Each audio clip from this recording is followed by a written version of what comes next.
when you're also coming up to that, that tack time frame. And I guess if you're in Oklahoma in the 4 states area, shot the 3D experience is one as well. People are dusting their stuff off because they probably haven't shot it in a month and a half. And you're thinking, oh, I'm fixing to go launch arrows at 100 yards at foam. Is this setup going to work? And you start kind of tinkering a little bit, right? So this is it used to be just the off season where I put my bow in the bag and that was like, I'll see you in 6 months, right? But now it's like I got tack for whatever in a couple months, and so I got to kind of worry about it. So wheels kind of started turning.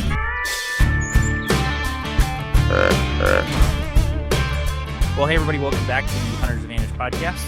I am joined by my co-host, Jacoby Gaylord. How's it going, man? It's going good, man.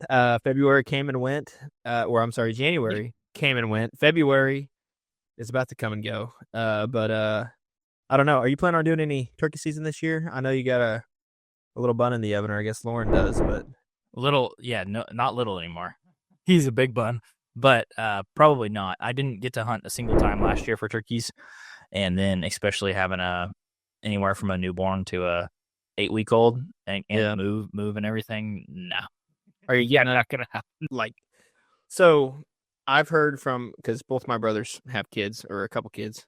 They need hobbies, but they've all said that it really doesn't feel real, I guess, for a guy until you actually tag the child. You know what I mean? Because you're not the woman, you're not carrying it or whatever. You can mess with it when you want to, I guess, right now. But what's your take on it? I don't know. I haven't got to that other side like your brothers yet, but I mean, the bigger they get, the more that you lay your hands on the stomach and you get. You feel that you're like, that's real. That's a real thing. And sometimes it's very violent in there. It looks like a washing machine, hands and feet. And just randomly throughout the day, I'll just hear Lauren go, "Oh," and I'm like, "What happened?" And I walk in, he's like, "He's kicking me." And I'm like, "Tell him to stop." But I deserved it. You know what I mean? He's just in there doing his thing. So no, it's exciting, but yes, turkey season is probably not going to be it for me. And if it's not it for me, I know you're definitely not going. No, I mean, not unless my private has a freebie on it, but they're never there during spring. They're always there during the winter. But is Oklahoma still a one bird, or did they go back up? Yeah, okay. Yeah, it's one across the state. I knew they went to one, but I just didn't know if they made any adjustments since then, because I know they made adjustments for their deer, which we're happy about, but just didn't know about the turkey yet. So the turkey population apparently anecdotally is doing really, really good. From what I've heard, the big winter flock numbers are back up, especially in the western part of the state, which kind of carries the most of the Rio population. That's where the better turkey hunting is. But yeah, it's not like I don't enjoy turkey hunting. I really do. I just do not have a convenient spot to hunt them. I don't have a single piece of permission, even my leases that have a bird on them, one bird. So yeah, they're very pocketed. It's some people's got all of them. You either have them, my dad has none. Yeah. Yeah, it's not like I have 2 toms in that tree, and it's not like that. So yeah, plus if you try to public land turkey hunt in Oklahoma, kudos, hats off to you, because that is vicious. You think deer hunting with other people's hard, running around on public, turkey hunting's completely different. Well, and they give up their location, so as soon as they start gobbling, you just hear the leaf start rustling, and you're like, "What is that?" And you look over, and there's a guy sneaking in behind you, and he's like, "Oh." It happens every time. I still can't get over that one time we went to that piece of public, and we roosted them the night before. We had a few run-ins with some private landowners thinking we were trespassing. And so we were already dealing with headache, but we're like, hey, we got a bird. We got a bird roosted. Got in there early that next morning. It would have been my first turkey ever. Because, and you were just sitting there striking them up. And all of a sudden he was just like, as soon as it got daylight enough to see where he should have pitched down, he just held up, and we're like, what the heck? And we thought we heard something behind us walking, and we just kind of brushed it off thinking it was like a deer or something just kind of moving around. And you look back probably about 10, 15 minutes later, the tom's still up in the tree. It's fully daylight too at this point. Yeah. You're why is he still up there? Yeah. And you're like, there's a couple hens back behind us.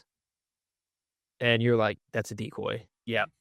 We're blown. They're just nice, dude. Nice. Well, he still, if you remember, he pitched down in the thick timber and then continued to gobble. He's like, "I'll give this a shot, but you're gonna have to come Yeah.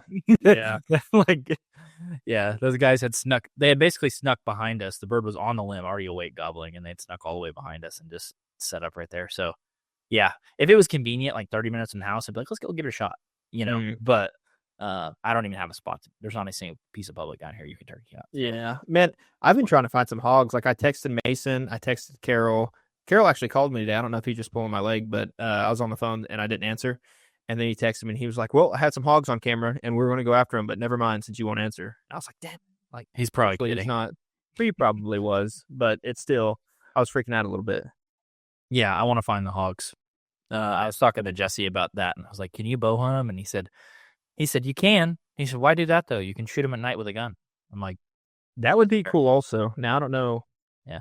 how well that would be on film, but I mean, those cameras they record, or those scopes they record, because our buddy Aaron Olson, Next Step Outdoors, he's like trying to come down in the summer to go hog hunting, and I'm trying to get that set up, and everyone's like, "I don't want to sweat." boat. What do you mean? Oh, like thermal and bow? Yeah, that'd be cool. Yeah, just go sit over a bait pile, and then at night be like, "Cool, you want to hide? Come get it." You know, that sort of thing. That'd be fun. That'd be fun. But what do you got for us today on the VOD? Put it in a headline.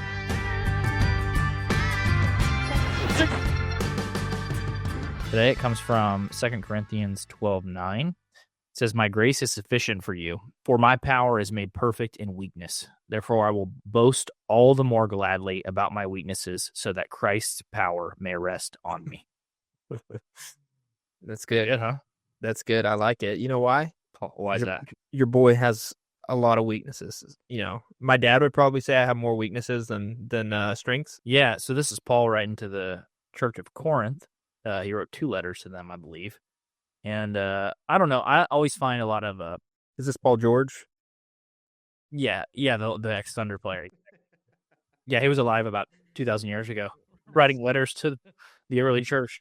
I find a lot of peace in these verses that talk about like kind of leaning on God, especially in times of weakness, because I'm in a kind of a turbulent time in the sense of like my income and my job and my move and having a baby, and kind of feel completely out of control of every situation in life in some sense. And I find a lot of help from pieces of scripture that talk about weakness and God's love being made perfect in weakness. So I like these kind of verses personally. Yeah. You kind of threw me for a loop. Is feeling out of control just a season? Like I thought that was just day to day. Oh, is that not just life? Well, sometimes you settle in and it's like, hey, these couple months are easy, right? Or normal. Yeah. You find sense of something. But I'm fixing to uproot everything and then take all my normalcy away that's been normal for a long period of time. Oh yeah. So Yeah. it- No, you're about to have a straight 180. I mean, baby, big move, different state. job, It'll be for the better. all of it, hopefully, Lord willing. But what do you think about that verse? I thought it was good, man. You know, I know that ain't what the. It's a good word. It was a good word. I'll just leave it at that. But on a different note, I know he's been, working in mysterious ways here recently for us. We're not going to spill the beans on any of that, but 2025 is looking pretty darn good for us. So, hunting wise, you're going to be in Oklahoma, so that'll help podcast. Like, it's just all good. So, I know there's a little bit of nervousness around that, especially for you, but I think it'll turn out for the best. Laura and I were talking about that the other day. I was just telling her because I've had a lot of peace in this season, which is kind of weird because I feel like I'm taking a couple steps back to take a step forward, essentially. She's like, "You've got a lot of peace about this. How are you not super stressed out about it?" And I'm just like, when you live your life in full surrender of like, I have absolutely no control over any of this. Mhm. Like, that's when a lot of like peace can flood over you. Like, when you're like, no, I'm putting this at your feet. You've got it. I'm going to walk away from it. And I trust you. Right. But I'm going to come back and check.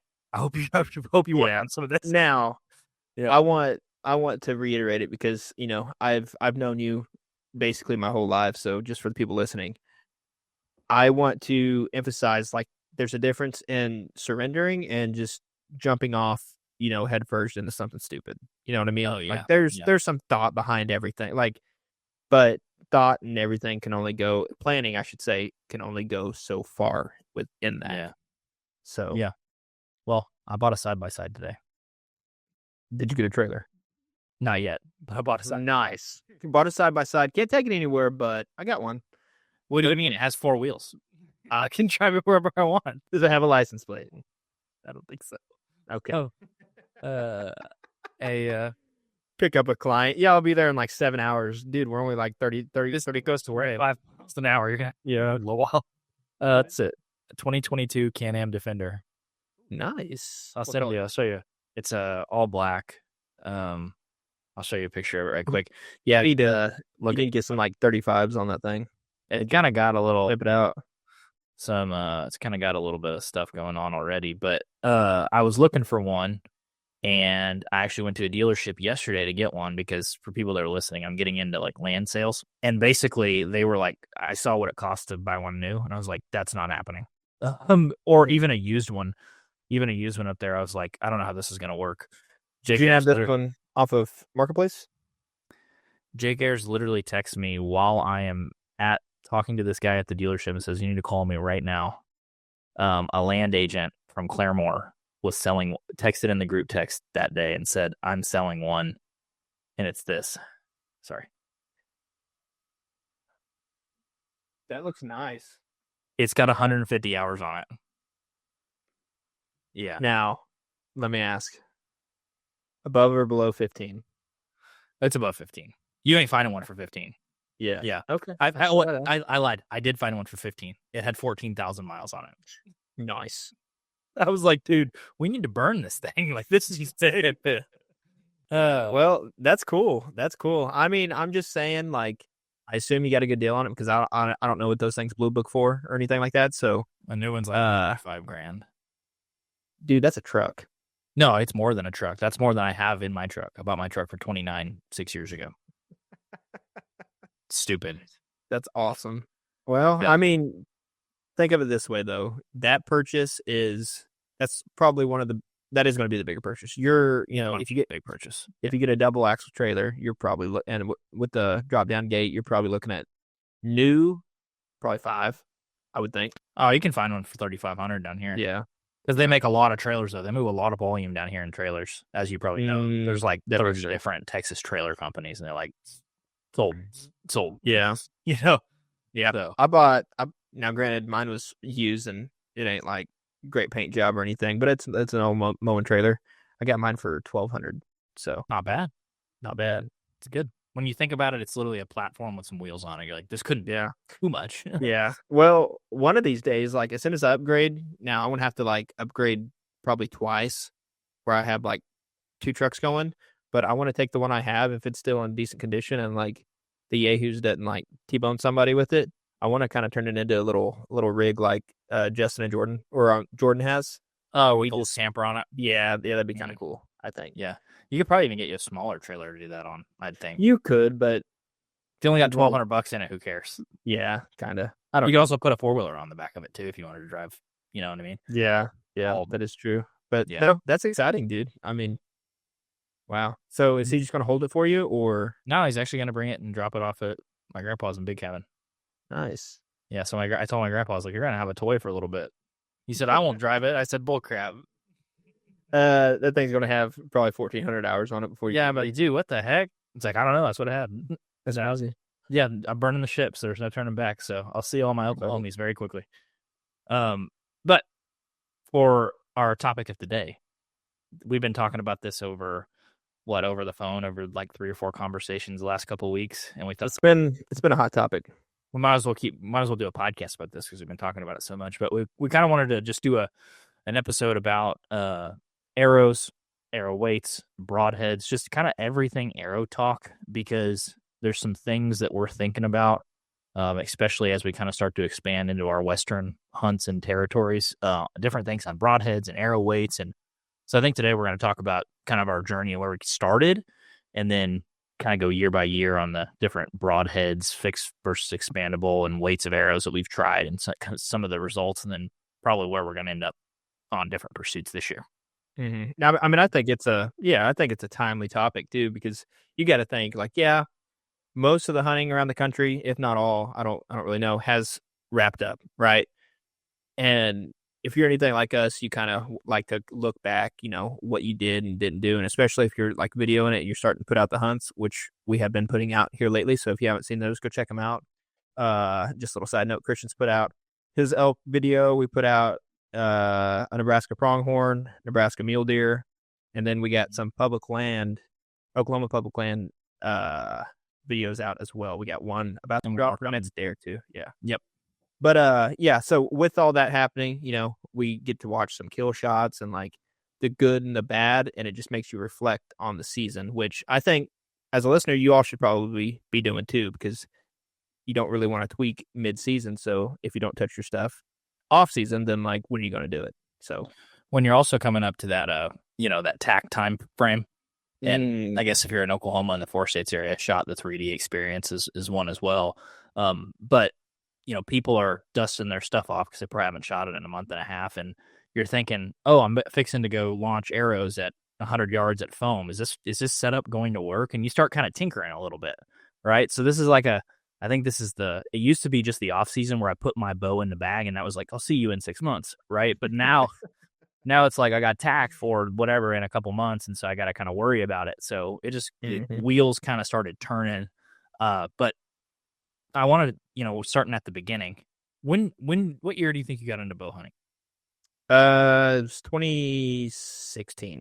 2016, I think. Bow hunting? That's the first time you killed a deer with a bow? Yeah. It was the 2015-2016 season, I believe. Okay, so the year we graduated high school. I don't know. It was one of the two. But I'm pretty sure it's 16. Why? Where are you going with this? No, I'm just curious because we're starting with kind of what we started out with. And then, yeah. Your miscellaneous quiver. What did you start with? Arrow wise, broadhead wise?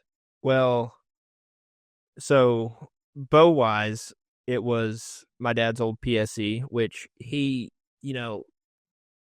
used to bow hunt a little bit, but like he wasn't like the biggest into it. Like usually growing up, and I assume you were the same way, the majority of your hunting was rifle season, right? So like bow hunting, it was kind of new, and you almost had to kind of feel your way around in the dark a little bit, like especially with all like the minute details that go along with bow hunting. So I just picked up his bow when I was able to pull it back. I don't even know the draw weight, the draw length or anything.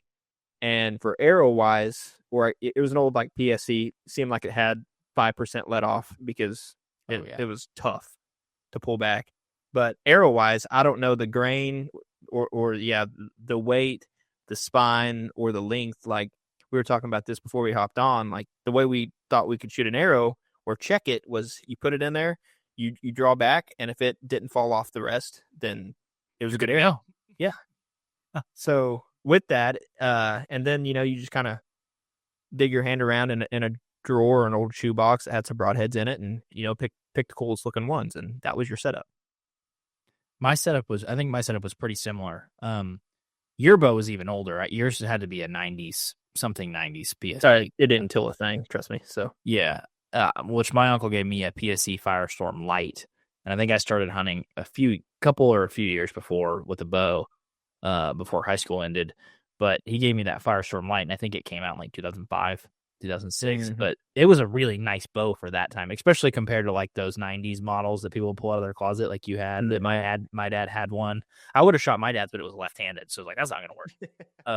Well, just those older bows almost look like a long bow, but it had like a little bitty old cam, probably the size of a silver dollar. Yeah, those were cams. Is like it's like an overstatement. It's like literally just a wheel.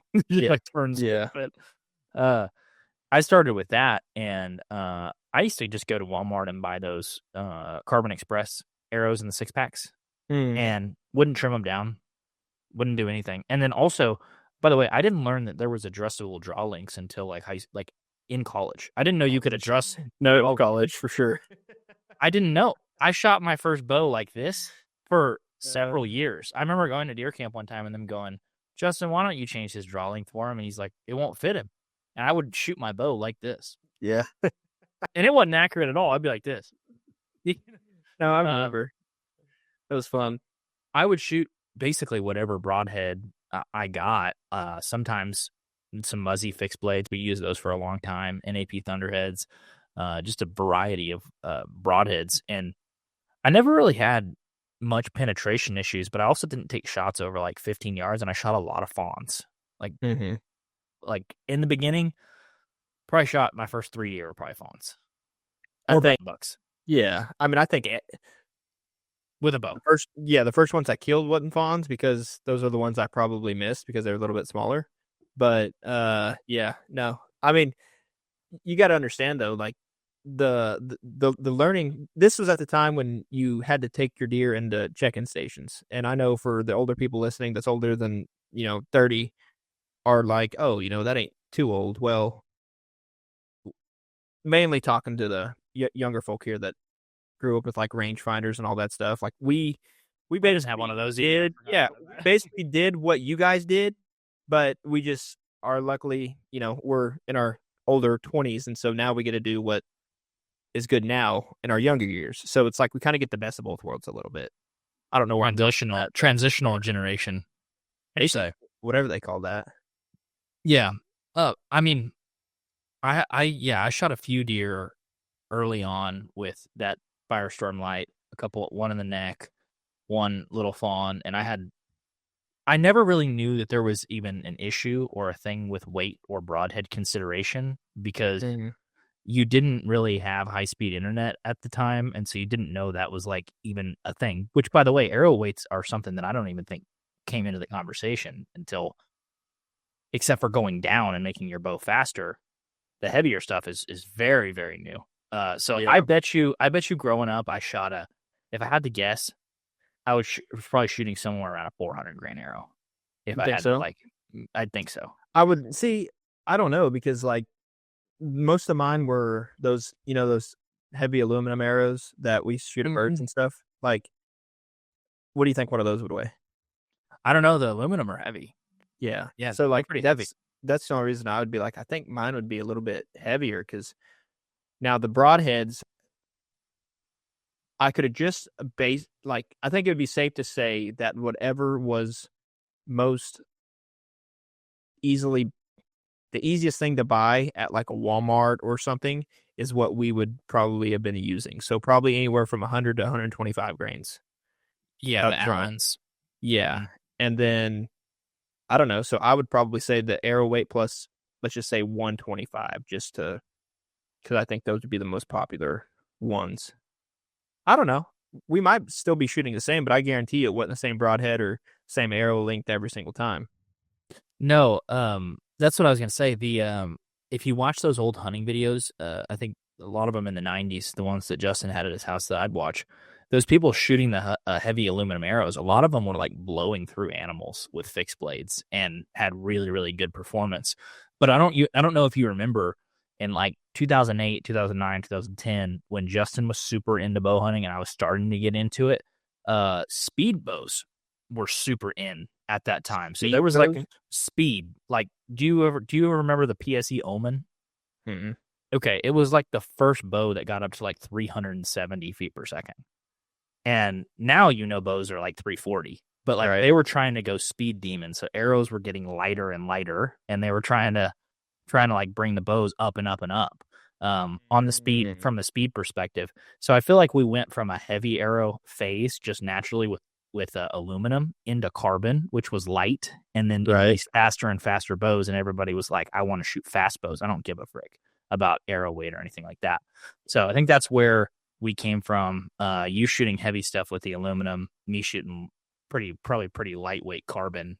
What was the first type of broadhead that you ever shot deer with? You used a fixed blade or an expandable? No, it was definitely fixed blade. It was probably one of those 3 blade, either Allens Mm. or Muzzies or something like that, but I guarantee you they were Allen broadheads.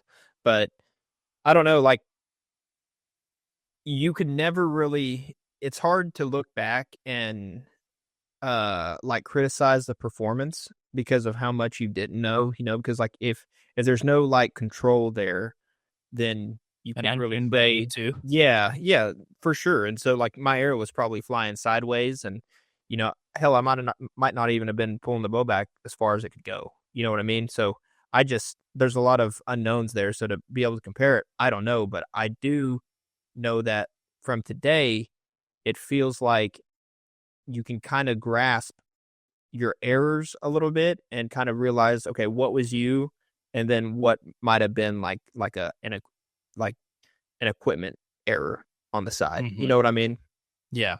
So what kind of results did you have with did you have like mixed results with your aluminum arrows? Like, I just couldn't really. I mean, I shot at I think 5 or 6 deer before I killed one, and then really? when I did kill, yeah, because I remember the first time I ever connected with a deer, I hit it in the front left leg, and mind you, I was sitting in our neighbor's old buddy stand. I had a corn pile that was probably 8 yards under the tree, and of course there was a doe group of 6 or 7 coming in, and you want to talk about uh 6 sets of eyes sitting there looking at you as you're trying to draw back a bow that's probably way too heavy for you. And the whole time they're like, jumping, blowing off, coming back. Well, I released an arrow one time at 10 yards. I hit it probably in the knee on the front left leg, and I heard a big loud pop. And I was like, I just now killed a deer. She's done. She's dead. And she took off running. I get down immediately. I look, I find a drop of tracking juice, probably like size of your pinky nail, and that was it. And I was like, well, probably not finding that one if I could just base it off my gut. And plus, I saw her kind of go off like that, and I was like, that ain't a shoulder, injury. I can tell you that. But what about you? What was your first connection, whether that be lethal or not? So I don't know. I think I missed a couple times. But I ended up shooting a fawn at like 10 yards with just a muzzy, like 4 blade. And I remember Hmm. shooting, and surprisingly, the shot was really good. She was only like 10 yards, but it went through perfectly. And I remember texting Justin. He was like 100 yards away. I was like, just shot a deer. He said, how? You said good shot. I said, yes, I'm going to do this forever. I remember texting that exactly. Just after rifle hunting for, Good. a lot of years, and then going into bow hunting, I was like, I'm going to do this forever. And so far so good on that front. But the only thing that I can remember on like really, really bad performance on arrows was I hit a few deer high with swackers, Hmm. the 2 blades. And one of the things that made like a catalyst for me to start thinking about my arrow setup was I shot a buck at like 30 yards one time in the food plot over there at my grandparents', and it went in every bit of that. And I think it hit like top of the shoulder, because it definitely wasn't spine or I would have dropped him, but top of the shoulder. And he ran off. And I swear to you, there was like 28 inches of arrow just running, flopping off. That made me sick watching that happen. Do you think that's a Schwacker problem, or do you think that's a like an arrow tune, Problem. bow tune type of problem? Because Problem. yeah, I was listening to I always forget his last name. That Kevin guy, he has a deer hunter podcast, and he was talking about Schwacker broadheads, and he had a phrase that he was like, "Good friends don't let their buddies schwack." Oh, really? Yeah, and apparently that's a common issue on the penetration side. Now, I don't know. I've never shot a Schwacker, but that's just what I've heard, and especially from your stories, because you have a couple of those. I've probably shot 10 deer with a Swacker before and have like mixed bags. Like it was either incredible or not a lot of Mhm. penetration. And as you know, you can make up for a bad shot a lot of times with penetration. So if you only if you only get in 2 inches, you're not doing no damage, and you're not coming home with that one. But that's really, I wish we had more to kind of give on the where we came from front. But I swear to you, every year was different. Every Mhm. setup was different. There might be 4 different broadheads in one quiver type of difference. There was, for sure. So the very first thing I killed with the bow, and it was that same, aluminum setup with a probably 3 blade Allen broadhead, and my dad's old. No, it wasn't my dad's old bow. It was when I had your old Jennings. Oh yeah, I remember that. That was my first kill. So it was 2016. There was a doe that came out. Now, granted, I was buck, doe, whatever the case may be, but doe came out, and again, I had my corn pile probably 8 yards to the left, and she came out to my right and started walking towards it, and she just kind of stopped for a second. It wasn't me. Like, I don't think I was winding. I know for sure I wasn't playing the wind back then, and she just started walking away from me, and I was like, no, where are you going? She was maybe 20 yards, and I drew back. Her butt was straight towards me. and I was like, maybe I can just slide it in, just right there on top of the ribs, left of the spine, I was thinking. If you guys are anything like us, you love being in the deer woods and chasing big bucks. But there's another part of you that has that itch to chase other big game species. If you've ever dreamed of chasing black bear, mule deer, or moose, Alberta, Canada is the land of opportunity for these adventure-style hunts. Each year, hundreds of first-time visiting hunters from around the world come to Alberta for the options, quality, and accessibility that the land offers. With over 1,800 Boone and Crockett entries and endless possibilities of taking multiple species on a single trip, Alberta is truly a paradise for a big game hunter. This is why we partnered up with the Alberta Professional Outfitters Society. To check it out, go to apos.ab.ca and click Find an Outfitter. From there, you can browse all the different big game species and hunting styles that fit with what you want out of the hunt. Or you can send a free hunt inquiry through the Follow the Lead tool, and the outfitters who have what you are looking for will reach out to you directly. So make sure to check out apos.ab.ca to learn all about hunting in Alberta and get connected to the right outfitter for you. So I tried that. I was probably an inch from Texas Hartshotner. And it wasn't my proudest moment, but it was a learning experience, right? So she ran off. I know I got pretty good penetration there. Like probably only maybe 12 inches of my arrow was sticking out. And now granted, there ain't a lot of hard stuff back there unless you hit the pelvis, but I was below that. And so I just immediately get down and I'm like, well, I need to put another arrow in her. I know that. And I started making like a loop we brush hogged that area and then until it hit the trees. So I just started like pacing around that transition line where it got super thick, looking for any blood. Well, I make probably 2 laps around this outer part, and it's probably 30 minutes later, I hear something like start stumbling and then just fall. And so I'm just like drop down on my knees and I'm just like waiting for a second and listening. I don't hear any more rustling. And I kind of peek around the bend. There's a couple trees in the way, and there she was laying there. She just died. And I was like, I'll be dang. So you got her. And of course, it was a lot of internal bleeding, but yeah, it wasn't the prettiest, but it worked. You were like, now a bow hunter. I was pumped. And I remember me pulling out the arrow, and it was just nothing but meat on the broadhead. And I was like, of course, I took a picture and had to cover up everything, but it was good. It was good. Yeah. So we kind of described a little bit about kind of where we came from, which is probably similar to a lot of people, which is untuned bows, very inconsistent arrows, no idea about weight, no consideration for broadheads, really just how people kind of find their way in the dark, right? Hands out in front, eyes closed. So, and there's a lot of people, I feel like the more information that's out there, the less people kind of do that sort of stuff if they want to know. But that's how we were. There was no, if you clicked on your YouTube, we had to go eat for 30 minutes and hopefully come back and it'd be up. Pretty God no one uses the phone because you have dial-up. Get off the phone. I'm trying to watch a video. But that's kind of where we came from. And 2023, we had a conversation with Troy Fowler, a.k.a. the Ranch Fairy.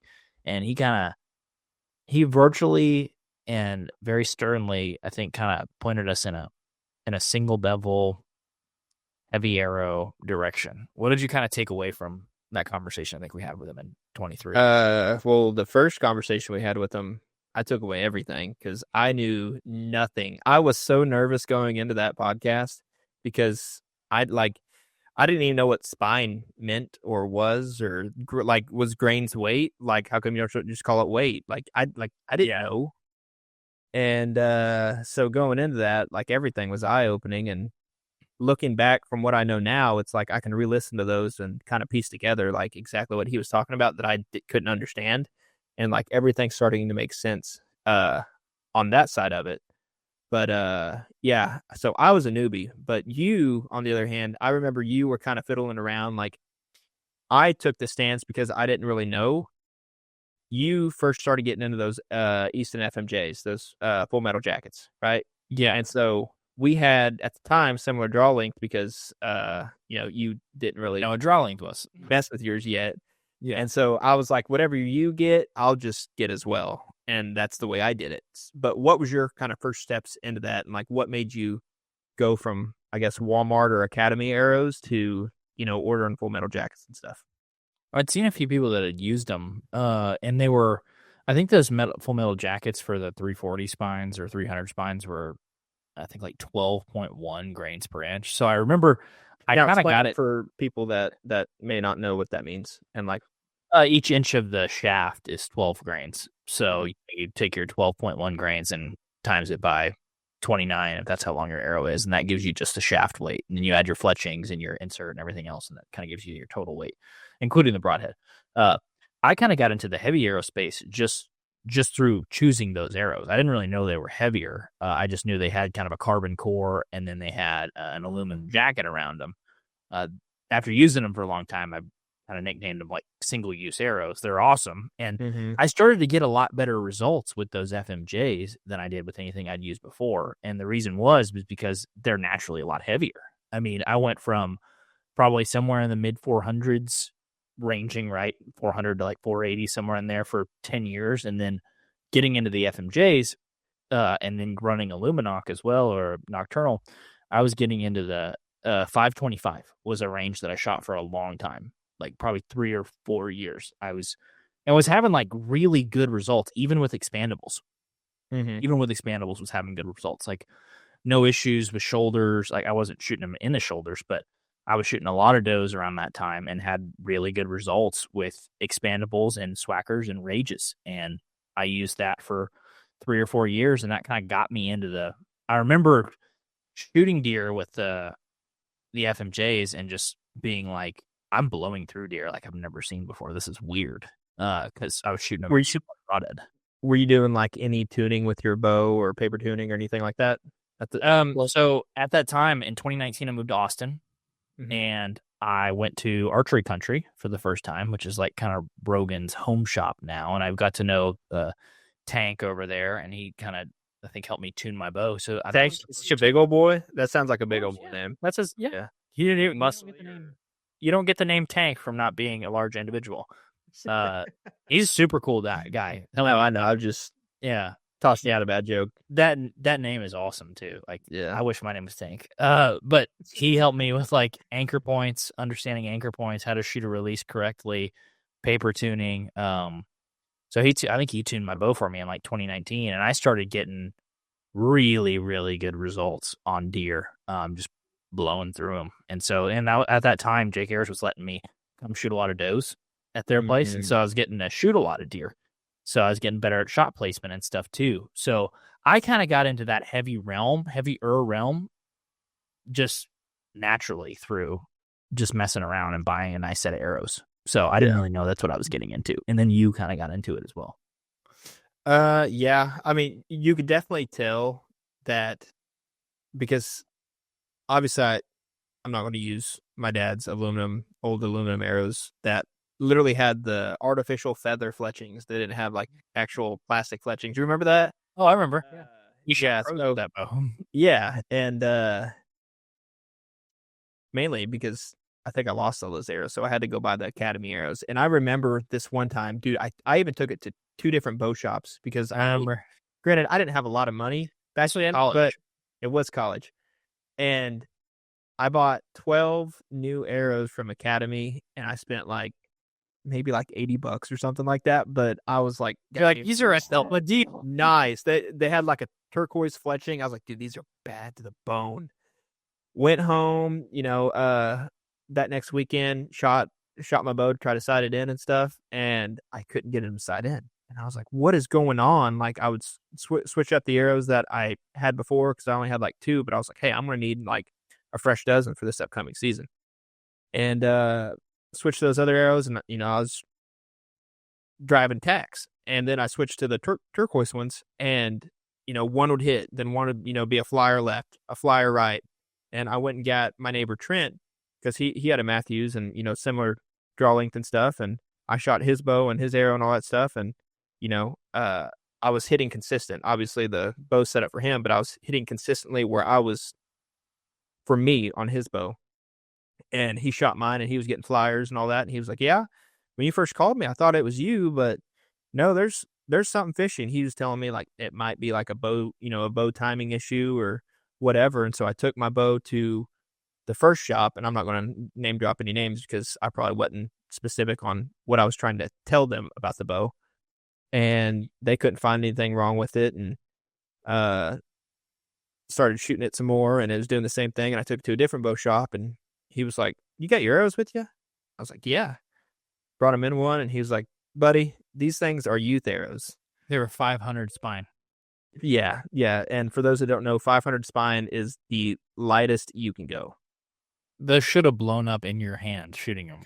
Luckily, that bow was only like 53 pounds or something like that. So spine is the bend rate on the arrow. Yeah. I bet your arrows were literally like shape shifting in the air from the energy coming off your string. I bet they were like, whoa, whoa, whoa, Yeah. whoa, whoa. So that was my first. I mean, you don't know what you don't know, but and that's probably also why they were cheap, because they were youth arrows. And What a deal! yeah, that's kind of what I thought. But that's when I first, figured out what spine was. And yeah, but after that, they hooked me up with the set. No, that's when I bought FMJs, I believe.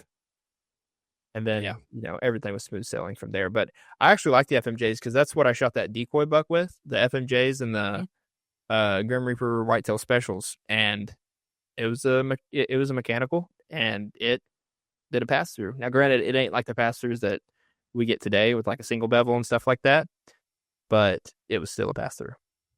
But that's kind of always been at the end of the spectrums, right? You have like these different combinations. You can have heavy arrow with a fixed or a single bevel, and you could have heavy arrow expandable. And I've always wondered, could you marry together a heavy arrow and get the benefits of increased penetration because of the weight, inertia, kinetic talking about energy, with an expandable? with an expandable, right? Because I know them expandables suck up a lot of the energy to open the blades, but that's always been something I'm like, well, yeah, I've always said if you could guarantee me a pass through on every single animal, I'd probably shoot a 3-blade expandable, like the biggest cut you could possibly get. Yeah, right? makes sense. Why wouldn't you? But that's not the real world. So, I mean, don't know. I think it might be, but kind of like you said, it takes a certain amount of pressure to expand that, or energy to expand your broadhead. I guess depending if it's rear or front deployed or whatever type of broadhead you have. But also, when we talked to Troy, I think the second time, he was saying, funny enough, I got the broadhead right here. He was saying that when an expandable comes in, I'm doing this on the big camera so they could see it. Let's say this is the rib cage. When it comes in, it might come in at an angle from you being in a tree stand. But then when they deploy, the blades might deploy differently, or they will deploy differently because it's going to, like, one blade is going to hit the animal before the others. Yeah. And so it'll like cant the arrow a little bit. Hedge.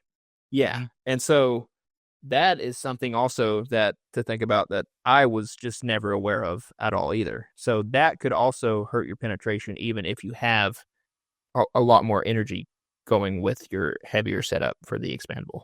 That's a good point. Controlled environment, guaranteed pass through every time. It'd be hard to beat one of those, but that's not the world we live in. So, 2023, we talked to Troy, and I think we both kind of got on the boat, like drank the Kool-Aid. He's pretty convincing. He's a super nice guy too. And we both changed our setups. I think I went to somewhere in the 570s, I think is where I went, which for me was a little different for you guys because I have a longer arrow. So I went with 150 grain, single bevel VPA that year, and hand sharpened, and just started having, especially whitetail bow hunting over corn feeders at close range. I started having some really, really good success. Like, first animal I ever shot with a Troy setup was, I shot it and I didn't find my arrow for like 3 weeks. Like, Drew found it for me and returned it, which was good because I had like a $30 broadhead on it. So I was pumped to get that back. What was the first animal that you shot with your heavy arrow setup? The heavier would be the FMJs, and those were at 525, right? And that was with the whitetail special, and that, the decoy buck, it was at 25, 28 yards or something like that. And It was a pass through, but it was a very weak pass through, and it was right, right where it needed to be, but it went out the side, the exit, and it just dropped. As of with the single bevel, I think I was shooting 200 grains, and I forget if we were using the MMTs or we're still the FMJs at that We were time. MMTs in 2023. Yep. MMTs. So I would have been, I think I was like 565, I believe. No, I was 585, maybe. Yeah, you were even heavier than me. I was 585 is what I was, because I was shooting 200 up front. And the very first deer I shot, not proud of it. Might have had milk behind, or it's milk teeth still, maybe. I don't know what behind the ears. But everybody gets in those situations. Maybe not everybody, but the first deer that walks out that you've seen, in a while, and you don't have anything else beside it to really compare it to, and you're like, hey, that's a doe. Yeah. You shoot it, and well, that's what I did. I shot, and it turned out to be, littler fawn. Didn't have the spots or anything, obviously, but the funny thing is when I shot, I had a 585 grain arrow set up, and I just shish kebab the thing. So you got to think, it's already a very small deer, and I technically got a pass through, but it was a shish kebab. And I was like, what is going on? Like, Ranch Fairy told me I was going to blow through the thing, and it was probably going to cut down, the tree behind it. Yeah. And I was like, well, I found the doe, or fawn, whatever you want to call it, and got it taken care of. Well, I think the next week we were going to go for our rutcation or something like that. And so we all met up, and I think we got fogged in that first morning where it was like pointless to go out. And midday we were shooting bows at camp, and you're like, dude, your arrows are flying sideways. And I was like, yeah, but how do you fix that? And I don't know if you want to explain it. I forget what that little line's called. That's a spine alignment. Spine alignment? Okay, well, all I had to do is basically noctuning. Yeah, noctune it, where I think I just moved it like a quarter turn or whatever, and just kind of made that spine alignment line straight up, and they're flying better. And it proved to be true, because I think like 3 days later, I had a buck, probably 20, 25 yards, something like that. And I shot, and it blew through it, and it skidded off a rock behind it and flew off into the oblivion and never to be found again. So I was like, there's a difference in pass-throughs when it comes with like different setups. So that's what I mean when I say that. That's a sad sight to watch about $80 fly. I mean, but when you get a hold of antlers at it, it's like, okay, I'm not. Yeah. Well, and I did a full video on that first year I tried those single bevels from BPA and a 575 setup. I killed 6 deer that year. 4 bucks, 3 bucks with a bow or with a compound, and then 1 with a recurve. And I had just super consistent results. I think the shot distances were 25 yards. 1 was 15. 1 was 26, and then the last buck I shot, I think, was like 19 yards. So all like sub 30 yards, and every single one of those were just complete blow through passes with that setup. So I didn't really have a reason. Yeah, but you got a 33-inch draw length, and you're shooting 90 pounds. So that's what. Yeah. I shot 74 pounds, and my draw length. Shoot, at that time I was shooting at prime nexus, so it was 30.5. This is my first year ever I've shot a correct draw length for me. It's the first year I found a bow that fits, sadly. But I was shooting that prime nexus that year, and I was shooting 30.5-inch draw length, and I blew through every animal. At that time I was only shooting 65 pounds actually. And I just had really, really good results, but they were skewed in a sense because even the 2 does that I killed as well were sub 30 yards, and I was like, oh my god, why would you ever switch off of a single bevel super heavy arrow setup, right? And if you're a southern hunter, probably the answer for you if you're hunting 25 and in on a corn feeder. I've been there. Yeah, but what was our first? Uh, I know we kind of really wanted to talk arrows and stuff, and I guess we have did that. But like broadhead wise, we kind of fell into that trap a little bit with the expandables because that's the whole reason we I switched to a Grim Reaper Whitetail Special, and I think you switched to the Swackers was because hunting public land, you can't really. It isn't like the Midwest where you shoot them in a food plot and you have 150 yards of field to watch them potentially go down at.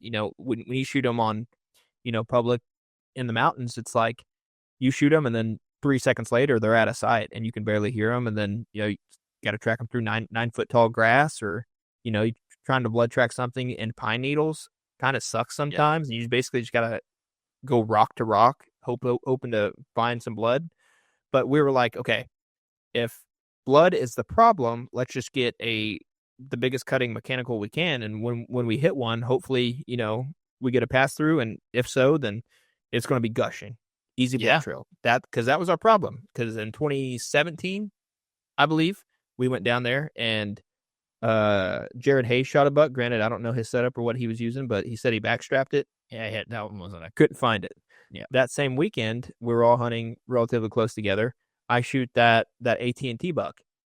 Would have been the biggest buck of my life at that time.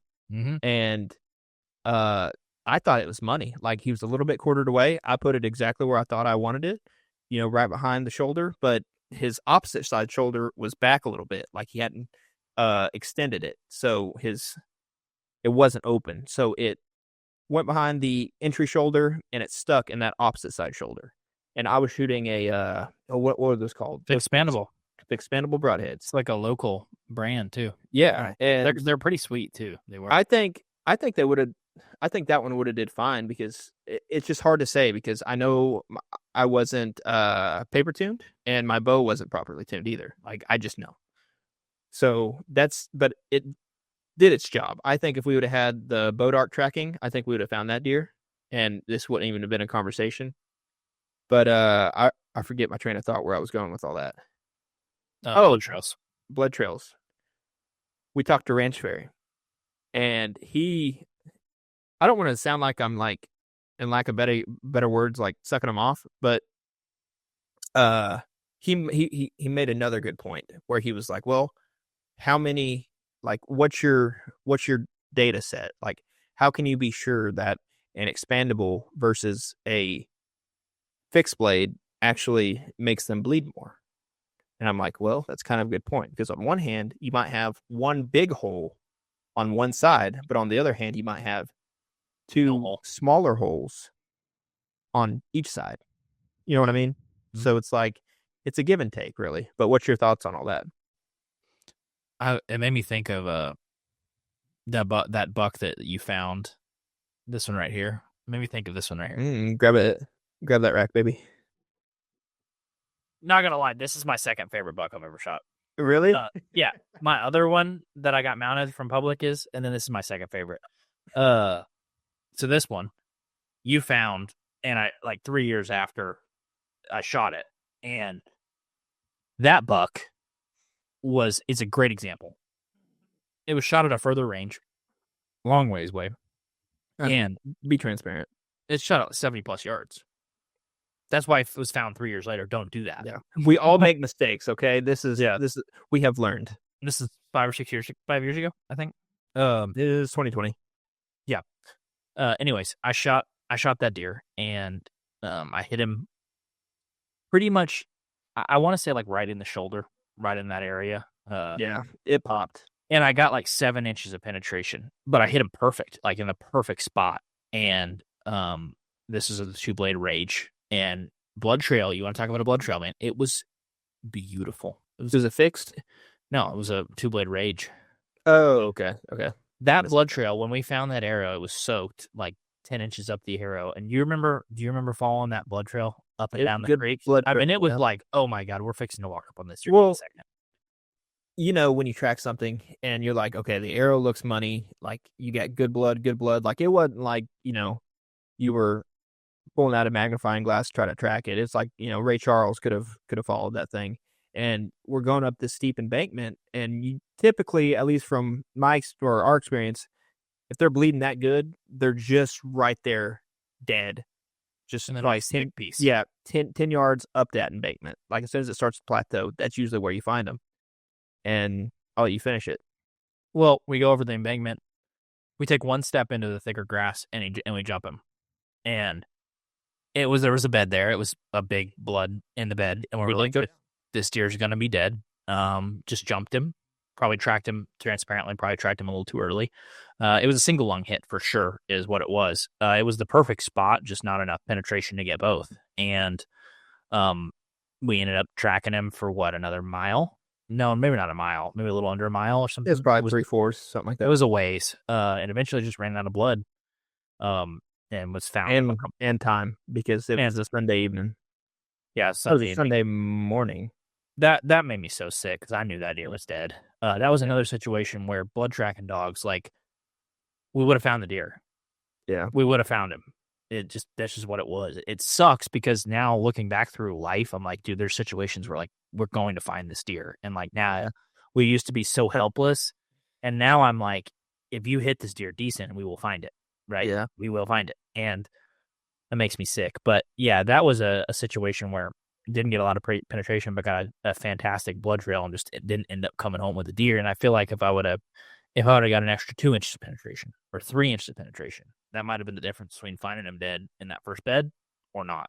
Right. So, I mean, blood tracking wise, it helps tremendously to have, I think, 2 holes over one bigger one, because I don't know, like, let's say you don't get a pass through and the arrow just sticks in there. And obviously when it runs through stuff, it's probably going to snap off or whatever, but it's somewhat plugging your hole a little bit if you don't get a pass through. It's just harder to track, in my opinion, because the best track jobs that I've been on personally, and granted, I know small sample size, it's when you have 2 holes.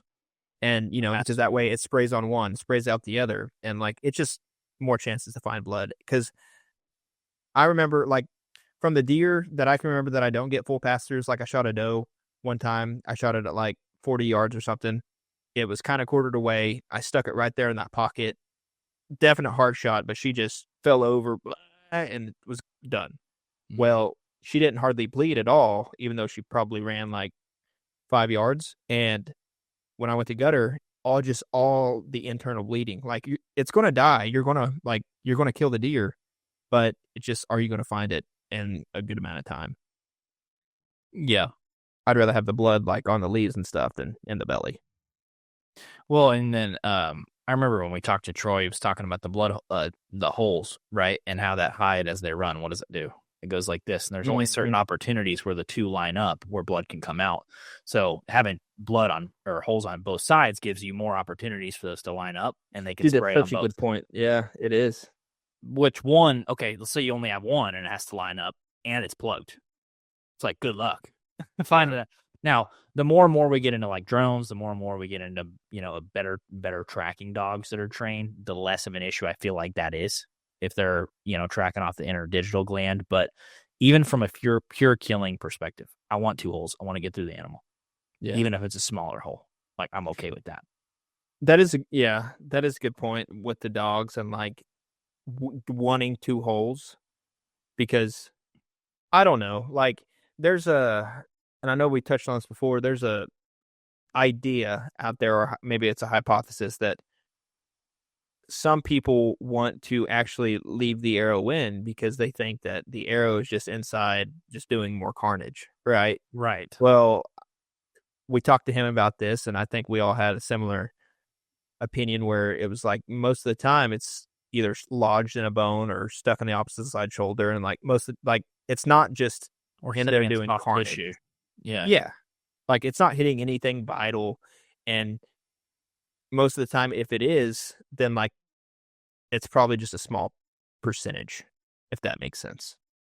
Well, and blades on expandable broadheads are super movable. It's not like you have a static knife blade in one spot that you're holding with force and it's moving back and forth. It's a blade that moves. Yeah. Right. So the deer moves and it's just like kind of wobbling.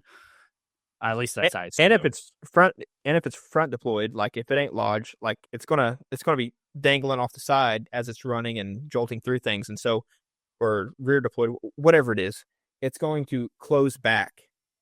It's going to close back. It could, yeah. I think. I don't know. I'm talking out my butt right now, but yeah. So 2023 we had, I would say, was a pretty whitetail focused year for us. I think between me, you, and Peyton, we shot close to 10 deer probably. As Shot it even more. Yeah. Yeah, and probably shot it even more.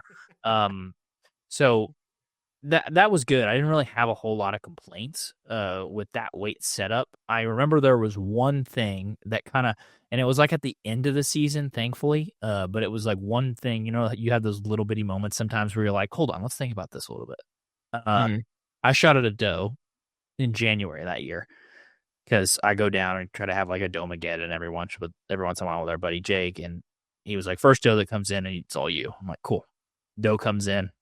She walks in to a ranger at 20. I'm like, sweet. She takes a couple more steps. I was like, doesn't matter. She's probably 23, right? Well, she had taken a couple, I guess, big strides, and she was 26 yards. And I shot her for 20. I completely missed. I was like, oh my gosh, what's that all about? Like, it just didn't even hit her. Like, and I was aiming right in the pocket. And so maybe it was a little bit of an aiming issue too, like aiming low. Maybe you just sketchy, maybe that too. A couple variables there. But skill issue. I just completely missed, like whiffed. And I've shot lighter setups in the past where it's like you can be off 5 yards, especially at a close distance, and be like, oh, I still hit that deer fine. So that kind of was in my brain as I went into the 24 season of like, okay, I shouldn't be 6 yards off at close distance and miss. And people in the comments are probably like, how could you not know it's 26 versus 20? I don't know. I ranged it. Sometimes you just don't. I mean, sometimes you just don't. That's hunting in a new spot, right? Yeah. You don't know. It's not like you're hunting over the same field or you're hunting over a feeder most of the time where it's like, you know exactly what yardage it's at. Like, if you do, great. But that's something that is my biggest bone to pick with the heavy arrow setup would be exactly what you just described, like the pin gap issue. Because, and we were talking about this the other day on the phone, if you are a guy where you're like, I'm not taking anything over 25 yards, 25 and in, and they got to be calm, steady, like, or else I'm just not going to fling an arrow. Like, you should probably be shooting an absolute piss missile. Like, go 700 grains, 900 grains, go crazy. Whatever you want to do. Crazy. Take both shoulders with it as it glides through. Okay. Yeah. But what I'm noticing is if you hunt public land or maybe even a skittish private property, doe group where they're kind of like taking a few paces, like you can't really range it, and then being in a stationary position where you can then, mess with your sight tape, draw back, anchor, calm down, squeeze off. Like, in my experience, they're going to be taking 1 to 8 more steps, and that could vary from, a couple yards to, 10 yards, maybe. Now, granted, if it's like a 10 yard, you might want to let down and rearrange and stuff. But like, for the most part, if you're just range them, you go to draw back, they're kind of milling around and you're waiting on them to get completely broadside or move that, that leg up to open up the cavity and stuff. They're going to move maybe an extra 3 or 4 yards one way or the other.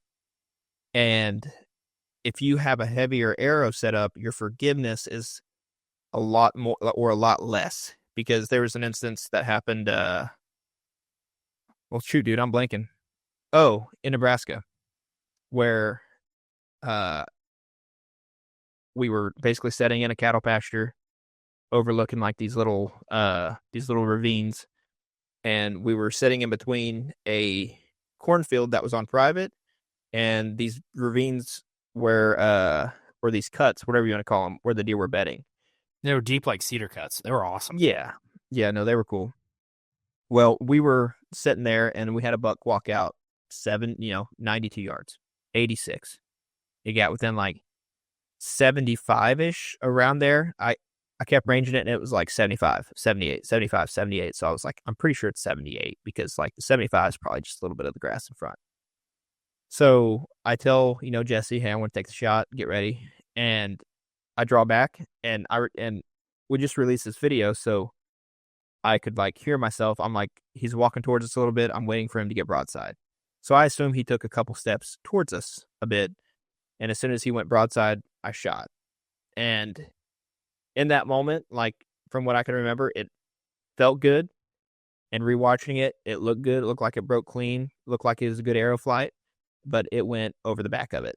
Now, granted, I know 70 yards is a poke, especially for like, a whitetail, which we're hunting mule deer, but you're able to shoot a whitetail there. It's a poke, but I didn't feel in that moment I should have missed that high. I'd rather miss high than hit a non-fatal shot, but like I still shouldn't have hit that high. And I think that has something to do with it because with that whole setup, I was shooting with the Luminoc and everything. I was probably shooting 565. And if it wasn't with the Luminoc, it was probably 545 or something like that. But with that, like, that's probably, I think we looked it up and we had a listener send us a chart, and heck, we might need to even get him on sometime to talk about that. But like, I think it was like a 6-inch difference at that range on like where you hit and where you don't. Mm-hmm. Yeah, and the longer I learned this with antelope this year, at longer distances, it's just magnified. So the curve is just like it drops off more and more and more. It compounds over time. So when you mix in scenarios where it's tough to get an accurate range, so let's say if I ranged an antelope at 72 and he's actually 75, and I shoot him for 72 with my bow, if I make a perfect shot, I'm still going to miss. Like with a 550 plus grain arrow, I'm still going to miss. Even whereas if I shot a 480, I might have 4 inches of difference instead of 8 at that range. And at that range, it matters. And here's the thing, like in those super close scenarios, it's hard to take away a lot from it because they're so controlled. Like you're under 30 yards, deer's calm. They're not walking away.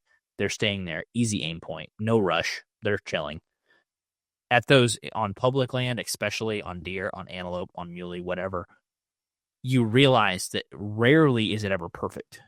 Rarely is it ever he's 75 and he's staying at 75, or he's 40 and he's staying right at 40. It's no, he was at 40 and now he's 44, or he was at 44 and now he's 38. And though that variability and kind of just that get it doneness, you need forgiveness on an arrow setup.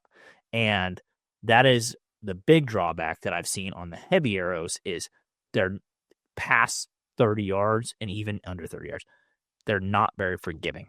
And so if you're a close range bow hunter, that especially a southern bow hunter that's shooting a static target at a corn feeder 30 and in, there's probably no reason to even care. But if you're a person that's shooting 30 plus and you hunt a lot of public land or you hunt places where there's not static bait, probably more of a conversation to worry about in my mind. And I feel like we learned that traveling around this year. 100%. But Range Fairy brought up as well that, is it ethical at that point then? If you don't know the exact yardage, is it ethical to actually, release an arrow on that animal? And he has a point there. Like that's definitely should be considered. But I think it should be a very lenient consideration because as a lot of people know, like you travel a long time or you might be able to, spend an extended amount of time away from family. And like you said, the get it doneness is there. Like it's kind of like itching you to pull that trigger, and take what the Lord gives you. But I agree, but to a certain extent. Like if I range that deer and, if I range him for 42 and then he ends up being 38 or 46 by the time I wait for him to get broadside, then I'm going to release the arrow. Like I don't consider that unethical really in my own personal opinion. Cause like, that's just the name of the game. Like you're gonna they're gonna take a few extra steps. Like even pigs in a way. Like if they're not in a stationary like bait pile or something like that, they're kind of wiry suckers. Like they move constantly and like they're milling around, digging up dirt and all that crap. And like so like they're gonna move, 4 to 5 yards as well. So like with that, I think that's like not unethical. So what do you do with that? I don't know. But what do you feel like is that perfect arrow then? And I say perfect very loosely because with different setups, your arrow, like with different bow setups, like your draw length and your draw weight, that should, and also your like what your FPS is. Yeah, because Yeah. we talked about that and we'll get into that here in a second. Like you're shooting a higher poundage and longer draw weight, but my bow can still get more arrow clearance out of the ordeal. Mm-hmm. But so like when I say the perfect arrow setup, it's loosely and it's fit to you as an individual, but just from you and I guess for me as well, like what do you think is that kind of perfect arrow setup, not pronghorn, but just whitetail kind of specific? Kind of do it all. I don't know. I think there's three things you got to consider, like you said, which is your draw length. The longer draw length you have, the more energy you're going to get. So your draw weight, that obviously matters. I think your draw length matters way more than your weight and then your model. We actually found out your model at peak, which I think your peak is like 30-inch draw or 30 and a half maybe on your bow. Whoa. Again, Your bow is still 13 feet per second faster at its max settings than mine, even at a shorter draw length. But if I can kind of tell a little anecdotal story, this year we had an issue with getting some arrows. I had some issues, like I broke a few practicing and just couldn't get more in time. So I ended up picking up some victories on the way to our elk hunt, and that was a problem. Yeah, Because I mean, you were sighting in your bow before we went into the camp, so for sure, it was a problem. that was a problem. And my bow was completely paper tuned for my other arrow, for my 550 grain arrow, which is what I took antelope hunting, which I absolutely hated. It was just way too heavy. We can talk about that here in a second. Yeah, but so I switched to the Victory, and I was running 125 grains up front, and the shaft is a lot lighter shaft, which I like because you can put more weight up front, right, and get more FOC. So that setup ended up being 480 grains altogether. No lighted knock, just three fletching, and so shot an elk at 25 yards with that right through the shoulder, blew through both shoulders, which I was like, this is dumb. Like single bevel broadhead. So I really like that. I liked that weight, and then I turned around and shot that elk at 60 something yards with my 40-yard pin because I'd already hit him and he was going down, and I was like, I'm gonna hit him again. And I was able, because of that arrow, I was able to guesstimate. I was like, I think it's about right here. I aimed like probably 6 inches over his back, and I hit him like perfect height, just a little forward. Yeah, right in the jub.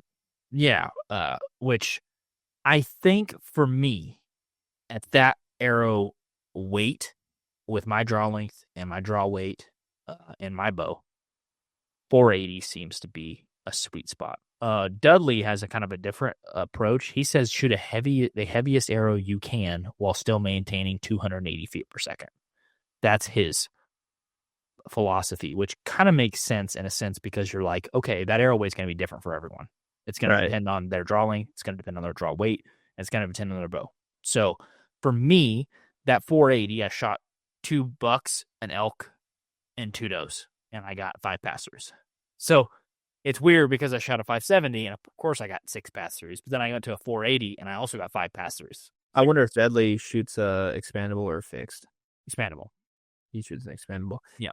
And I also wonder if he's talking about like if he says 480 because that's he says speed your bow to 280.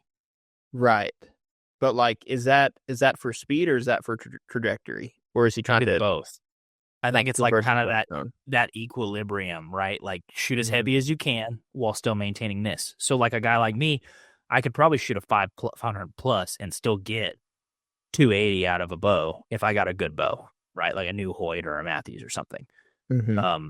Whereas maybe someone like Carroll shooting a 28.5 and shooting a slower bow or a shorter draw length, less weight, he might only be able to shoot a 450 and still get Right. 280. So it's like a sliding scale. I don't think there's a perfect arrow weight.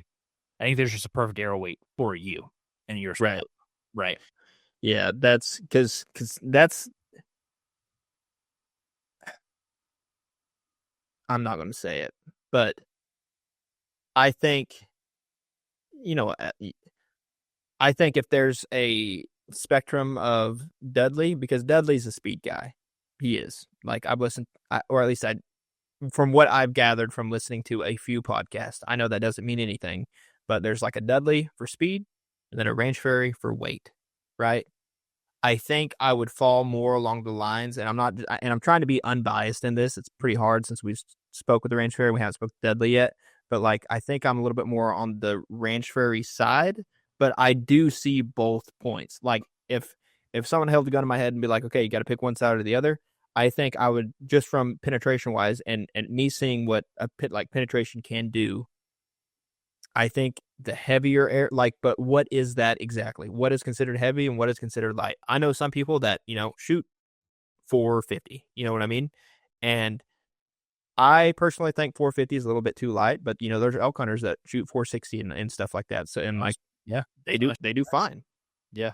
Yeah. They do fine. But so like, I guess that's where I'm torn in a way. And like, maybe that pendulum, I don't know. I don't know. And like, and I don't know because I haven't tested out the other side. So maybe I'm putting the cart before the horse here when I go to pick sides, and maybe there doesn't even have to be a side, but I don't think there is side. yeah, but like I just haven't tested like the super light. I think I haven't went to a 600 grain arrow, but I went to a 585, and for me that's pretty heavy, and I see the cons, and that's one con that I just can't get over is that pin gap issue, and so now you got to just go back down and kind of degress from what you once did. And obviously, I'm not going to go too light because then I feel like you're going to run into the penetration issue. But if you shoot a good fixed blade, kind of like what we were talking about, then like there seems to be that happy medium, which you discovered with your elk in a way. Yeah, because people that are shooting a 480 grain arrow are typically not going to be shooting a single bevel, right? Because they're going to be shooting. Well, it's like I'm shooting a light arrow. I'm going to shoot what I want. Make my arrow fly like a dart. Shoot an expandable. But I kind of similar to stumbling upon the FMJ, similar to stumbling upon meeting Ranch Fairy. I kind of always stumble into different situations where I'm like, well, this is what I got, so I'm gonna try it. And I stumbled into that 480 and with a single bevel, and I'm like, okay, you talk about the 12 factor from Ashby, right? What increases penetration. Arrow mass is number 6 on the list. It's not even it's not one of the highest considered factors. There's 5 before it. Arrow mass. It says heavier arrows absorb more energy from the bow at the shot, and they carry the momentum better than lighter arrows, so they penetrate better. Bow hunters should use the heaviest arrow that will deliver a trajectory they can live with. And that is different for each individual based on the game that they're hunting. If I had to pick like a do-it-all arrow, I'd probably pick a 480. But the thing that I think there's like things you can compromise and other things you won't based on your beliefs. I'm more on Troy's side because I'm like, I agree. I don't see a situation where you have to shoot an expandable. Yeah. I don't. Like, and would I die on the hill? No, I don't care. I'm still going home. I don't care what you use. All I'm saying is, before, obviously I missed the deer in Nebraska at like 75, 78 yards, whatever it was, but I was shooting my bag target, and I have Jesse to cope. Like I was out at 98 yards, and like a single bevel fixed blade was flying like my dang field point. Oh yeah. So like that whole argument with like, well, I can't get a fixed blade to fly right, so I just screw on this expandable, and it flies great. So that's what I'm going to go with. Well, it's like putting a Band-Aid on a bullet hole. You need to tune your bow. Yeah. You know what I mean?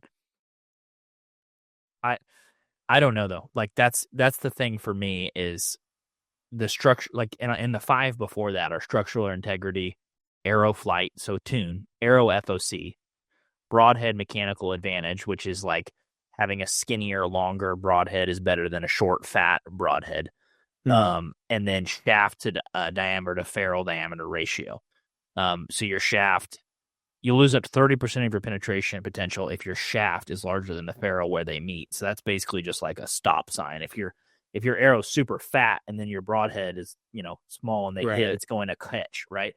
But I just don't see where I land is like, hey, and I'd like to talk with Troy about this, and he'll probably have a similar view that he's had because he continues to do research. But my thought is like, why can't I shoot a light arrow with a broadhead that is extremely made out of one-piece steel, hand sharpened, extremely sharp, flies super well and is tuned, and then the arrow, I get the trajectory that I want, but I get to shoot it with a broadhead that's not going to compromise. Listen, guys, we wouldn't be able to do the podcast if it wasn't for you all. So we just want to say that you guys are greatly appreciated, and thank you for following along each week. And speaking of support, we are partnered with Out on a Limb Manufacturing, and I can tell you from firsthand experience, Matt and Chase are great, down-to-earth guys, and they make some of the best saddle hunting products out there. Whether you're looking for a set of climbing sticks or a mobile, lightweight, hang-on tree stand, or maybe you're even a one-sticker. You mean tree Pilates? Yes, tree Pilates. If you've been to the grocery store or the gas station lately, you know that Uncle Joe is doing his absolute worst to take all your money. That's why we need hunting gear that lasts year after year. And trust me, I've been rocking the same Out on a Limb Shakar climbing sticks for 4 years and the Ridge Runner 2.0 saddle hunting platform for a few years as well. This gear is built to last. We can confidently say that Out on a Limb is the best bang for your buck. And it's the best gear if you want to deflate a big old buck. Ooh.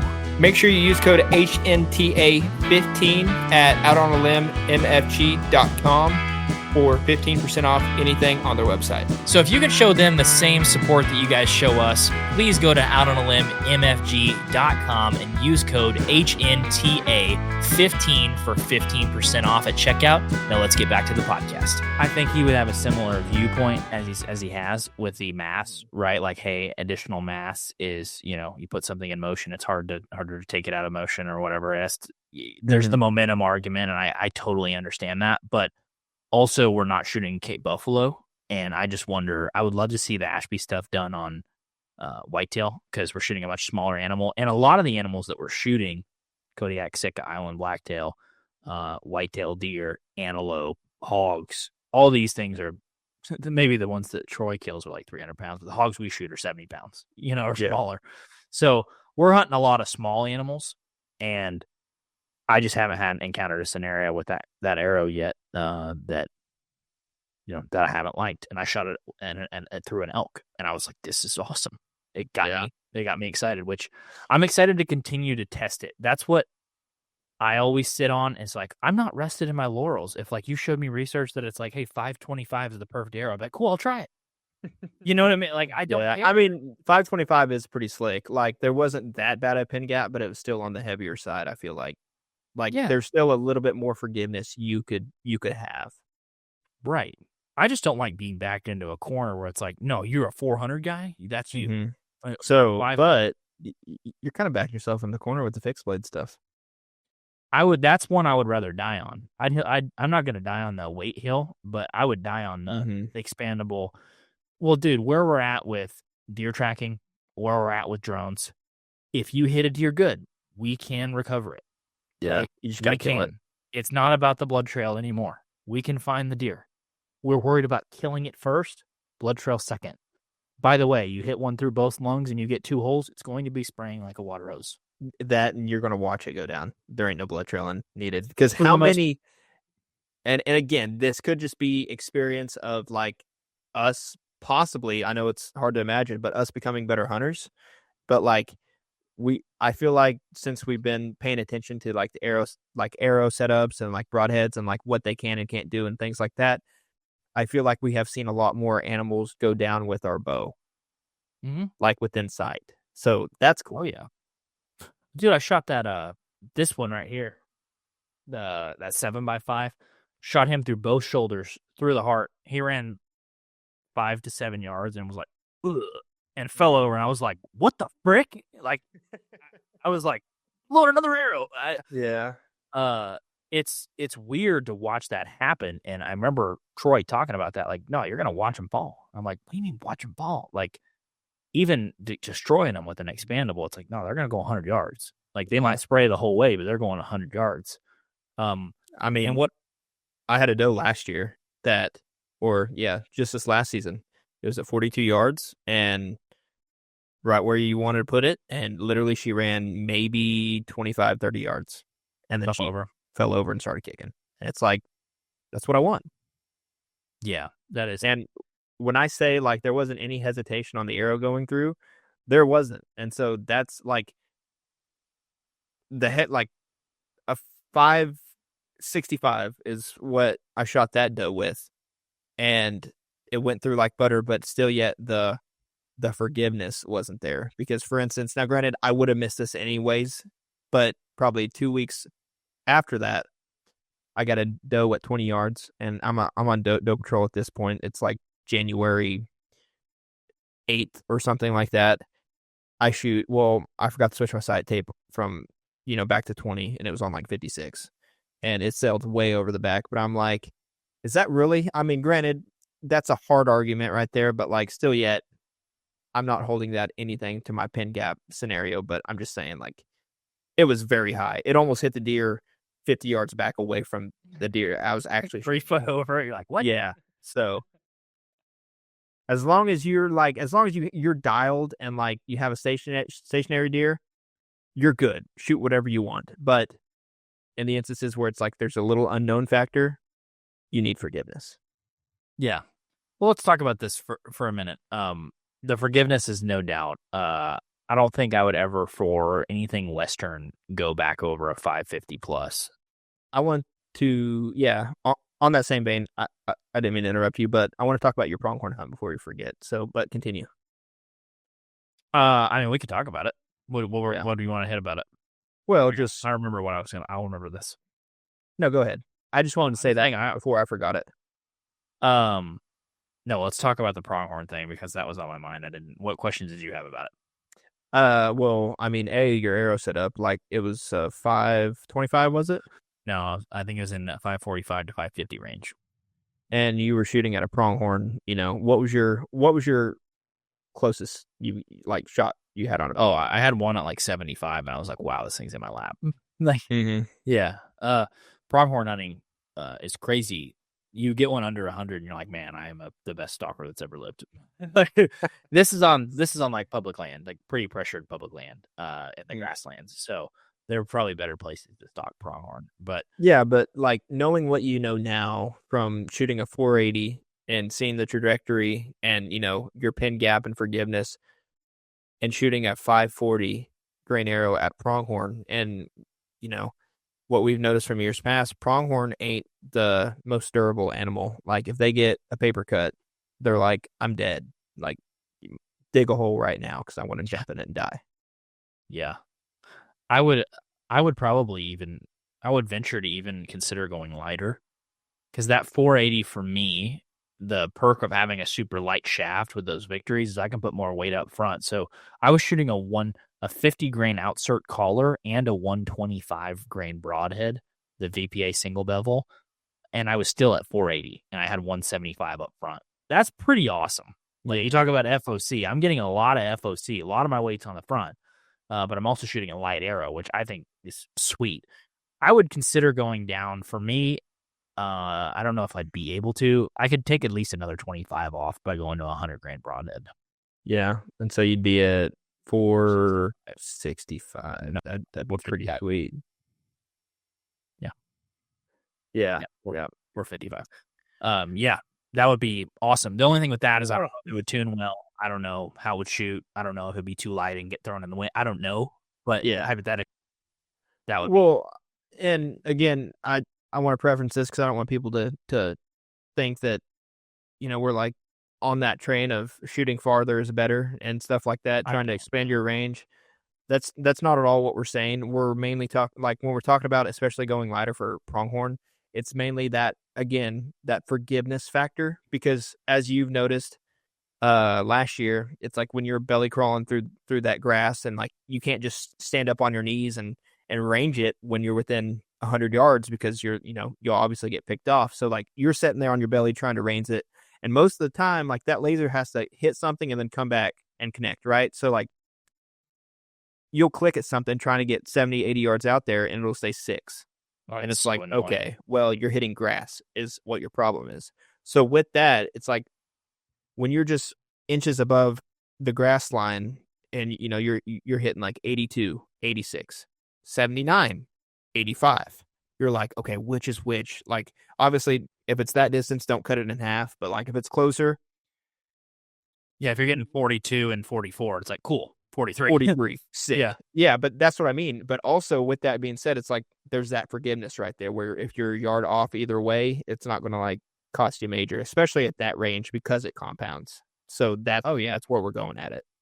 And I would say, like, for us, tailoring exactly your arrow setup in your broadhead. For me, I'm going to shoot a single bevel or a fixed blade no matter what. That's not going to change for me probably.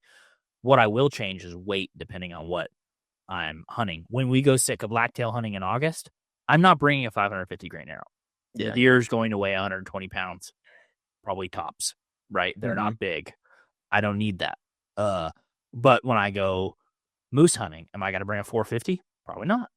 I'll probably bring a five something, low 5. Probably, yeah. Right? I was probably 525. I don't know. If I was to go something like that big, it would probably be like 540, something like that, I'd think. Right. And I would tailor it to the game, right? Whitetail, I'm cool with 480. Would I shoot 390 on whitetail? No. So I kind of would tailor it up and down. And I like doing that with the broadhead weight, right? Keeping the weight up front and just swapping from a 100 to a 125 to 150 to a 200. And you get a lot of range right there. You got 100 grains of range right there. And obviously, you're going to have to paper tune your bow with each different setup. But I will probably shoot a different arrow out for pronghorn than I would for mule deer. Do you think you'd get away with the same? I mean, obviously, you think that because you did it like the same arrow setup for whitetail and elk. I think you could. I think ideally I'd want to be over 500 for elk. I think that'd be wise if you could. But, like the number 6 rule says on the Ashby thing, it's like the trajectory that you find acceptable, right? So 525 ain't crazy pin gap, though. No, I think somewhere in that 480 to 525 range is probably a good do-it-all range in my mind. If you're shooting a Cape Buffalo, yeah, I'd probably shoot a 600 plus, right? But it's all different. I would agree. Yeah. And I got, just to put it in perspective, like you said your credentials, I got a 29.5 inch draw, and I'm shooting like, I think 66 pounds right now. So. Is there any situation, this is what I was going to ask you earlier, I don't die on the grains hill, right? What I would be fight more to the death would be fixed versus expandable, and not even fixed versus expandable. I would go single bevel versus expandable. Is that a negotiable, like, for you, or are you more on the, like, is there any scenario you would shoot an expandable? Or see the need to? Yeah. I mean, I'm a if it ain't broke, don't fix it kind of guy. And I know, you really like to tinker and like the ins and outs and stuff. And like, I have shot, like, I haven't shot many expandables. Like, I haven't shot all the rages. I haven't shot all the whatever, but the Grim Reaper Whitetail Special from people we've talked to, like, those are some of the best mechanicals out there right now, I feel like. And they did good. One thing I noticed with the mechanical, like with the Whitetail Special and with the 525 grain setup, which should be heavy enough for a pass through, is would I trust it on a shoulder if, Lord forbid I hit one? From what I know off of basing it shooting pigs, like when we're hunting the mountains and a group of pigs come by, just on purpose, I would aim center mass on the pigs because I knew if I hit that shoulder, it wasn't going anywhere, because I would hit the guts and it would still only get like not even half penetration, probably like a 1/3 penetration. And granted, it seems like as soon as I get a single bevel and a heavier arrow set up, the pigs are nowhere to be found down there. Yeah, but freaking hiding. Yeah, so like I've been texting everybody too, like, hey, you got pigs? No one does. But I really want to test that. But I wouldn't.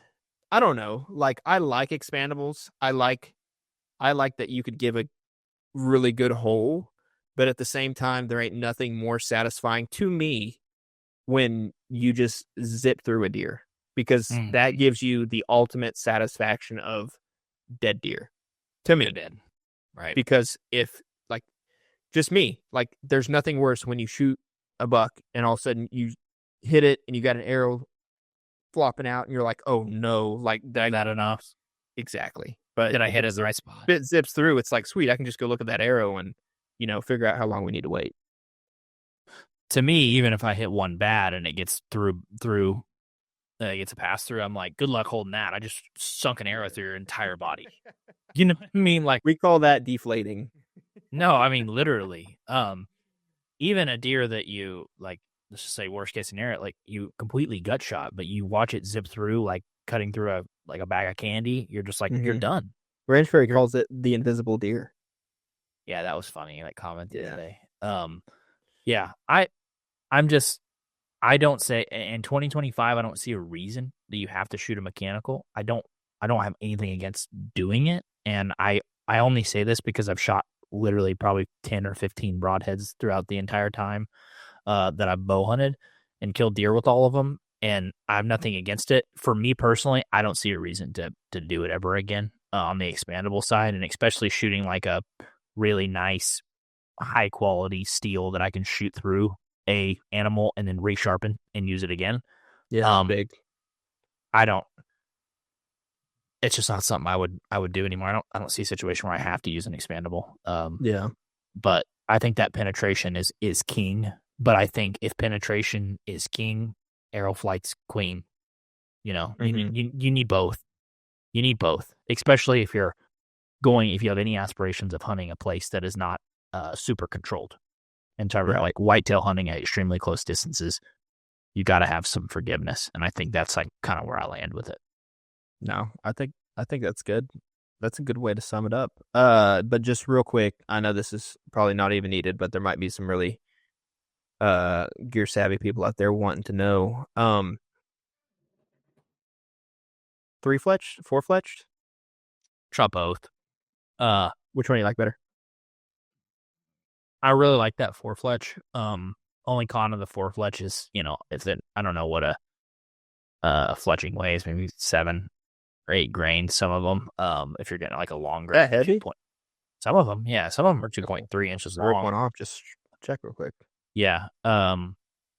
I've used a lot of 4-fletch, shot a 4-fletch for a long time, right helical, I think like 2 degrees. And then I've shot the blazer vanes, the three fletch, the shorter vanes. So I don't really know if it makes a huge difference. I always saw that my 4 vane flew really, really well. But also that's more weight in the back that you could put in the front, hypothetically. So I don't even run lighted Nox anymore for that reason. But I actually think I'm going to go back to those this year because I really like video.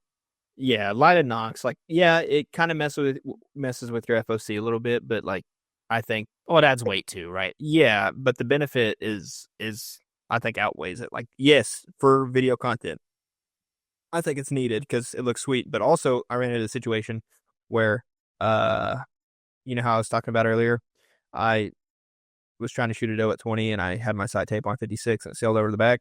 Binding arrows, those are a good way to find your arrows too, because that's the only reason I found that one. I shot a deer on Texas Public this year, shot through it, killed it, went and found the deer, couldn't find the arrow, and I'm like, no! I was like so sad about it. So we got these vanes right here that we got from TAC. Oh, there you go. TAC, and 8.3 grains. Okay, so I was right. Yeah. I think those blazers might be a little less than that, but yeah, I'd be very comfortable shooting a 3. I shot a 3 this year, but I like the look of 4. I just think they look sweet. Yeah, which your aesthetic, like people say, oh, it's about performance, not aesthetic. No, go to TAC, you'll see it's very much about aesthetic too. Like, it's cool. You want your arrow to look sweet while it's killing. So, yeah, you look good, feel good, shoot good. I mean, right, confidence. Right, but exactly. Yeah, Well, you got anything else to add on the whole arrow setup? I don't know if you want to give a quick recap, but Yeah, I would just say it's a kind of an individual journey. Tinker, change slowly, and just I would say shoot a lot of deer and try stuff. That's how I've always been and learned. If you're in a spot where you can shoot a lot of does, that definitely helps. But if you're going to look at the kind of the three factors, be making sure you know what your draw weight is, you know what your draw length is, and you know what your bow's factory settings are. And then if you have a local pro shop, go down and shoot your current at a setup through a chrono and just kind of see where you're at and tinker with it from there on different broadhead weights or that sort of stuff. Or if that's not your jam and you don't like tinkering at all and you don't have many problems, disregard everything that we said. And I mean, keep enjoying hunting. I don't think they'd be listening to this specific episode if that wasn't the case. But like a big one, just real quick, like that's, arrow tuning. How do you do that? Paper tuning. Well, YouTube, that's one way. But also if you go down to, like you said, your local pro shop or whatever, they can help you get started. Because about every single time I go into a pro shop, most of them are just like sitting there on their phone. And when you have like a legitimate question, they're bright-eyed and bushy-tailed. So, yeah, it isn't scary is what I'm trying to say. So go do it. You'll be glad you did. And that is a prerequisite for shooting a fixed blade, regardless of your arrow weight, is to make sure everything's tuned properly. So, which you should do anyways. yes. Yeah, which you should do anyways. Yeah, but if you guys are on the fixed blade or the single bevel train, you can go check out VPA. And if you want to save some money, we have a code HA10 for 10% off, which you might say, oh, nice, you just dumped on everything else and then talked about single bevel. Well, it's what we use. Hashtag ad. But yeah, it's actually what we use. So if you guys are interested in that, go check it out. One other thing, and also this kind of helps with why we recommend VPA, not because of the code. Honestly, buy their crap, don't use the code. We don't really give a dang. But we got some broadheads from a different company. I'm not going to say any names, but like what sets VPA? Hold on.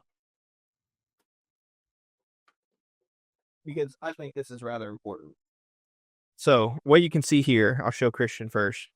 It's a dirty arrow. This is actually the one that I missed the doe with, if you can't tell.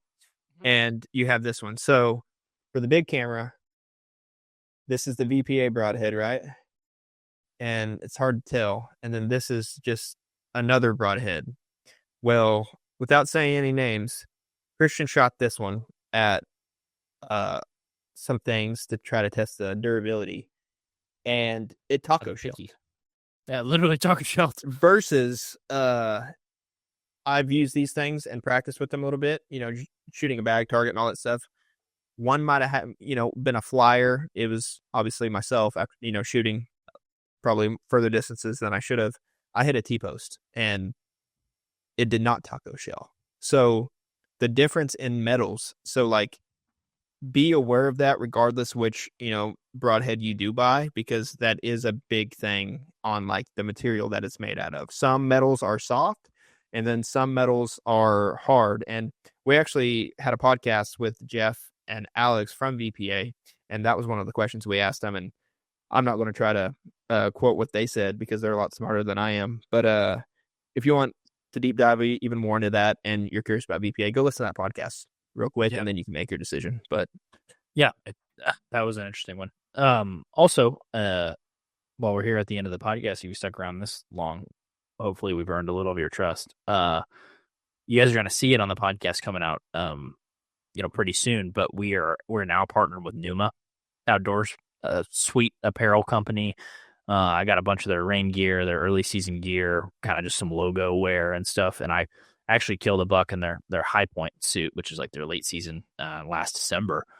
We were trying them out for a couple months before we partnered with them. But if you guys need any technical gear and you want to support a Fort Worth, Texas company, especially I know there's a lot of Texas listeners to this podcast, check out NumaOutdoors.com, and you guys can use code HA20, and that'll get you 20% off, which is a pretty good discount on technical hunting apparel, by the way. That's a pretty good penny. How's the rain gear? I haven't got my stuff in the mail yet. Like, it's nice. The rain gear's really nice. It's legit. Yeah, I was trying their new Pathfinder pant, which is like, dude, that's like a tack bed hunting or like summer season, and I'm just like, dude, this feels like I like to look down on. and make sure I was still wearing clothes. I Because can't wait to get ticks on that bad boy. oh yeah, they're gonna get broken in real quick. But yeah, go check them out. I know you guys do a great job of supporting us, and especially using the codes and stuff. So we really appreciate you guys, and excited to get to Oklahoma and make some more content, dude. It's gonna be fun. It'll be fun. It'll be fun. Yeah. I think with that, we have any other announcements besides go check out the hunts on the YouTube? I think that's it. We should be able to have merch available in the next couple months or 12. So just be on the lookout. Be on the lookout. It's awesome. Want to give you a little hope on the end of the podcast. With that, I think we'll catch you guys in the next one. Jesus loves you. Bye.